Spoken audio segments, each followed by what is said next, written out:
I'm here with my nostalgia, my mini skillet and noodle cooker, and I would like to see if I can make some espresso coffee. Counter cooking. No kitchen, no problem. So this is the MyMini Skillet, and I have a Mini Moka Pot in this skillet right now. There's water in the bottom, there's coffee in like the coffee filter, and how this works is the water in the bottom gets heated up, and then it rises through, and then on top I'll have some espresso.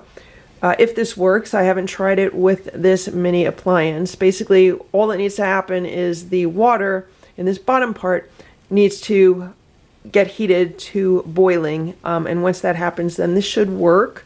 So we'll see. It's 7.5 minutes later, and look at this. I have espresso. Here's my espresso. I added a little bit of sugar to it, and I don't have any milk, so I added a little bit of whipped cream. So let's give this a taste now.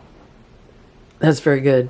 And so that's how easy it is to make espresso in this nostalgia MyMini Skillet. I hope this video was helpful. If it was, please give it a thumbs up. Please subscribe to this channel to see what else we can make with this mini appliance. Thanks so much for watching. Have a great day. Bye.